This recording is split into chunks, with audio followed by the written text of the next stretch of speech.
주민 사망사고로 2주 넘게 통행이 중단됐던 창원 연길마을 도로의 공사 차량 통행이 재개됐습니다. 주민들은 거세게 반발했습니다.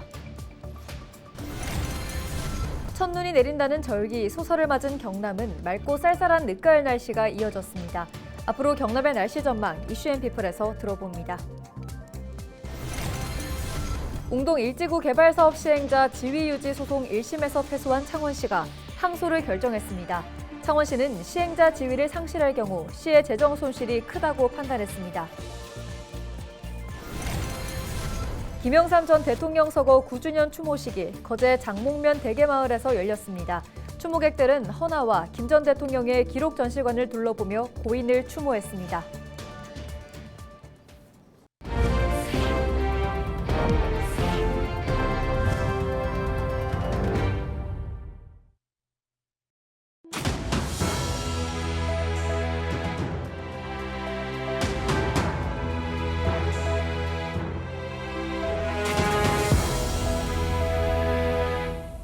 시청자 여러분 안녕하십니까? 헬로티비 경남 뉴스입니다. 공사 차량에 주민이 치여 숨지면서 2주 넘게 통제됐던 창원 연길마을 도로의 대형 트럭 통행이 22일 재개됐습니다. 하지만 주민들이 공사장으로 향하는 트럭을 몸으로 막아서면서 충돌이 벌어졌는데요. 보도에 표영민 기자입니다. 창원시 진해구에 있는 연길마을입니다. 이른 아침부터 인근 매립공사 현장을 오가는 대형 트럭들이 마을 앞 도로로 진입합니다. 이 모습을 지켜보던 주민 수십 명이 순식간에 도로로 뛰어들어 온몸으로 통행을 막아섭니다. 사람이 죽은데도 그 인사말도 한마디 없는 사람들인데 저쪽으로 돌아가세요. 옴짝달싹도 못한 채 도로 위에 멈춘 화물차들. 경찰이 차량 통행을 위해 제재에 나섰지만 분노한 주민들의 반대에 실랑이만 오갑니다. 연길마을 앞 도로에는 공사장으로 향하는 대형 트럭들과 이를 저지하는 주민들의 대치 상황이 벌어지고 있습니다.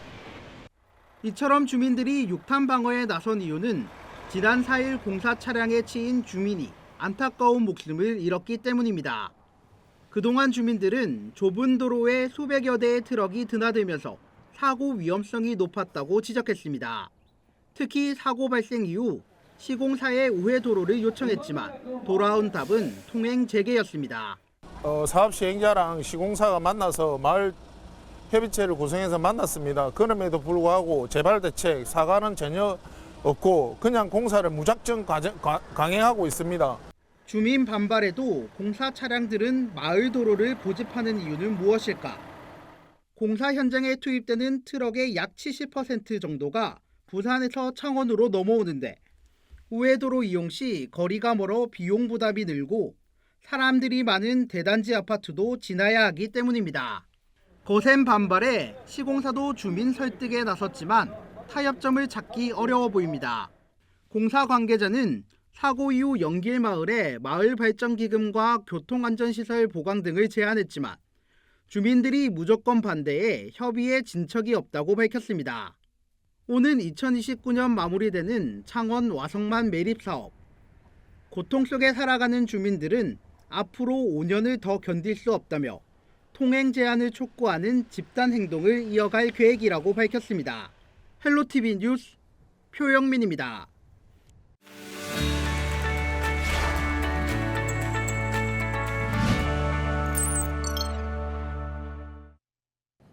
국회의원들의 활동 소식을 알아보는 국회는 지금 시간입니다.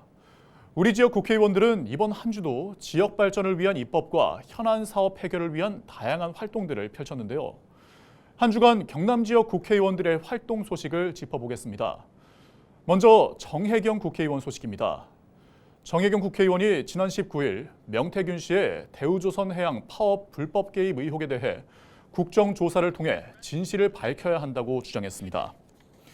정 의원은 19일 금속노조 경남지부와 민주노총 경남지부와 함께 국회에서 기자회견을 열고 진상규명 국정조사를 촉구하고 국민감사를 추진해야 한다고 밝혔습니다. 그러면서 조선소 불황시기 삭감된 임금은 최저임금이나 다를 바 없다며 국정조사를 통해 누구의 지시로 명태균에게 보고 자리가 만들어졌는지와 고용노동부 관계자 협조 여부 등을 밝혀내야 한다고 강조했습니다. 박상훈 국회의원이 세계 역사 주도 초인류 국가 어떻게 만들 것인가를 주제로 특별 강연회를 개최했습니다. 강연회에는 한덕수 국무총리가 강연자로 나서 윤석열 정부의 국정과제 성과와 민생을 위해 행동하는 정부를 주제로 강의했습니다. 기조연설을 통해 박 의원은 급변하는 주변 환경에 따라 우리나라가 새로운 도전 과제에 직면하고 있다며 초인류 국가를 만들기 위해서는 정부의 노력과 국민들의 지혜와 역량이 하나로 모아져야 한다고 밝혔습니다. 우수 연구 인력 이탈을 방지하고 안정된 연구 환경을 조성하기 위해 정년을 연장하는 법안이 발의됐습니다. 신성범 의원은 지난 18일 과학기술 분야 정부 출연 연구기관 등의 설립, 운영 및 육성에 관한 법률 개정안을 대표 발의했습니다. 신 의원은 해외 선진국들의 경우 우수 연구 인력을 유지하기 위해 정년을 연장하거나 폐지하는 추세라며 국내 연구 인력의 해외 유출을 방지하기 위해서라도 법 개정은 반드시 이뤄져야 한다고 강조했습니다. 정점식 국회의원이 주택임대차 보호법 개정안과 상가건물 임대차 보호법 개정안을 발의했습니다. 정 의원은 지난 2022년 LH가 임대차 분쟁조정위원회의 업무 대부분을 한국부동산원으로 이관했는데 두 기관이 업무를 분리해 운영하다 보니 불필요한 행정 처리와 업무 비효율이 발생하고 있다고 지적했습니다. 개정안은 LH 임대차 분쟁조정위원회의 모든 업무를 한국부동산원으로 모두 이관한다는 내용이 담겼습니다. 정 의원은 법 개정을 통해 임대차 분쟁 조정위를 효율적으로 운영하고 LH는 핵심 기능 위주로 재구조화하는 계기가 될 것이라고 밝혔습니다. 지금까지 우리 지역 국회의원들의 활동 소식을 살펴보는 국회는 지금이었습니다.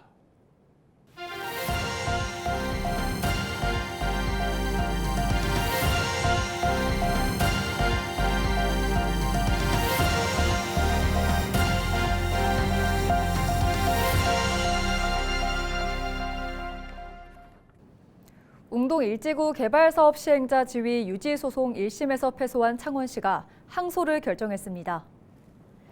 창원시는 22일 부산지방법원에 개발사업 시행자 지정 취소 처분 취소 사건에 대한 항소장을 제출했습니다. 시는 시행자 지위가 이르면 민간 사업자에게 지급해야 하는 확정 투자비 등 재정 손실이 큰 만큼 소송을 이어갈 필요가 있다고 판단했다며 항소의 이유를 밝혔습니다.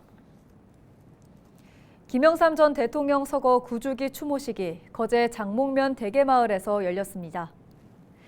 이날 추모식은 추모사와 추모공연, 추모시 낭송, 헌화 순으로 진행됐습니다.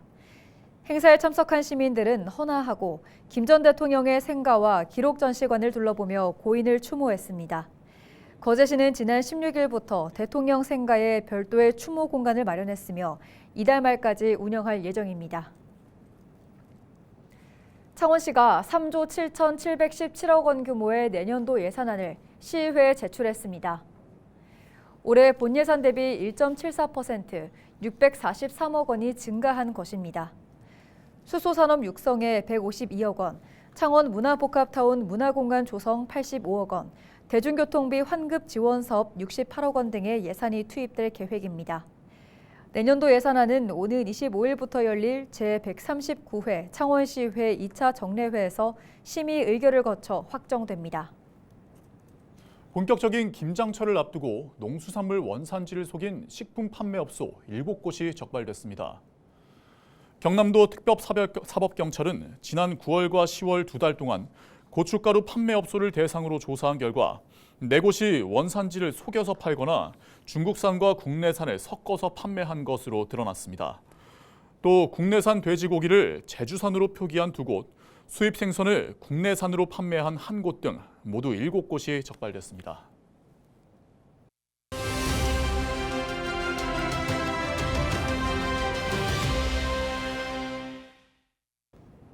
(24절기) 중 20번째 절기, 첫눈이 내린다는 소설인데요. 경남에 눈은 내리지 않았지만 맑고 쌀쌀한 늦가을 날씨가 이어졌습니다. 네, 다음 주에는 비 소식도 있는데요. 자세한 날씨 알아보겠습니다. 부산지방기상청 이선빈 예보관 연결되어 있습니다. 예보관님 안녕하세요. 네, 안녕하세요. 네, 늦더위가 이어지더니 갑자기 부쩍 추워졌습니다. 최근 기온이 낮아진 이유가 있을까요? 네, 최근에 중국 북부에 차가운 대륙성 고기압이 확장해 북쪽에서 남하하는 찬 공기의 영향을 받아서 기온이 낮아졌습니다. 부산과 경상남도 대부분 지역에서 아침 최저 기온이 10도 이하로 내려가는 모습을 보였으며 특히 경남 내륙을 중심으로 아침 최저 기온이 0도 내외로 떨어지는 곳도 있었습니다. 네, 아침에 안개가 낀 곳도 있었죠. 네, 이렇게 추워진 날씨에 특별히 신경 써야 할 점이 있을까요?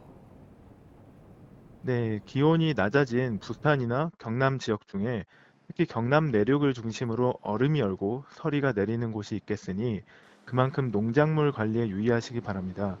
그리고 낮과 밤의 기온차가 커지게 되면 아침에 지표면에 있는 수증기가 포화가 돼서 내륙을 중심으로 안개가 낄 가능성이 있겠는데요. 특히 강이나 호수, 골짜기에 인접한 도로에서는 주변보다 안개가 더욱 짙게 끼는 곳이 있겠으니 교통 안전에 각별하게 유의하시기 바랍니다. 네, 비 소식도 들려오고 있는데요. 다음 주와 또 주말 날씨도 좀 알려주시죠. 네, 주말 23일 토요일과 24일 일요일의 경우 이동성 고기압의 영향으로 가끔 구름이 많거나 대체로 맑은 날씨를 보이겠습니다. 그리고 다음 주 강수 가능성이 있겠으나 현재 변동성이 큰 상황으로 앞으로 기상청에서 발표하는 최신 기상 정보를 확인하시기 바랍니다. 네, 말씀 잘 들었습니다. 예보관님 감사합니다. 네, 감사합니다. 네, 지금까지 부산지방기상청 이선빈 예보관과 함께했습니다. 네, 다음 소식입니다. 부산시가 질병관리청이 선정하는 2024년 감염병 예방관리평가 우수 지자체로 선정돼 보건복지부 장관 표창을 받았습니다. 부산시는 이번 평가에서 신종 또는 재출현 감염병 위기관리 대응 훈련과 법정 감염병 신고기한 준수율, 감염병 관리 조직 운영 등에서 높은 평가를 받았습니다.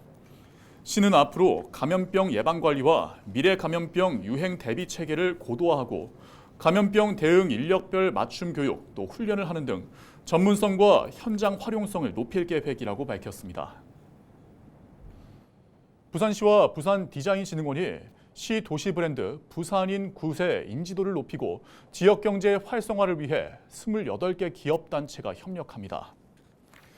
시는 시 도시 브랜드 홍보를 위해 부산 브랜드 파트너스 기업을 모집했으며 투명하고 공정한 심사를 거쳐 총 28개 기업을 최종 선정했다고 밝혔습니다. 선정된 파트너스는 삼진식품과 기장사람들, 모모스커피, 세정그룹, B&K 부산은행 등입니다.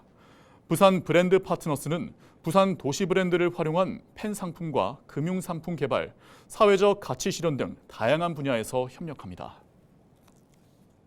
오늘 29일 저녁 7시부터 한국저작권위원회 진주본원에서 김영하 작가와 함께하는 저작권 토크 콘서트가 열립니다. 저작권 토크 콘서트는 김 작가와 함께 저작권에 대한 존중과 이해를 바탕으로 공감대를 형성하는 소통의 장이 될 예정입니다. 신청은 15일부터 한국저작권위원회 누리집과 인스타그램을 통해 할 수 있으며 선착순 200명입니다. 김 작가는 지난 2004년 황순원 문학상, 2015년 김유정 문학상 등 여러 상을 받으며 작품성을 인정받아 왔습니다. 대표작으론 살인자의 기억법, 너의 목소리가 들려, 퀴즈쇼 등이 있습니다. 학교 밖 청소년이 한자리에 모여 한 해의 성과와 감사를 전하는 위카페 다온의 별별별 발표회가 열렸습니다. 이번 행사에는 200여 명의 청소년이 참여해 자신의 경험을 공유하고 다온을 통해 배우고 만든 작품들을 선보였습니다. 또 청년들이 준비한 다양한 축하 공연이 마련됐으며 검정고시 수기 공모에 당선된 청소년에 대한 시상과 장학금도 전달됐습니다. 지난 2019년 10월에 문을 연 위카페 다온은 24시간 운영하며 학교 안팎의 청소년 모두에게 교육과 진로체험 등 다양한 분야를 지원하고 있습니다. 12월 2일부터 헬로티비 뉴스 본 방송 시간이 저녁 6시 40분에서 밤 8시 50분으로 변경됩니다. 우리 지역 이슈의 심층 취재부터 문제 해결 보도까지 더욱 알찬 소식으로 찾아뵙겠습니다. 계속해서 여러분의 많은 시청 바랍니다. 네, 이상으로 뉴스를 마칩니다. 고맙습니다.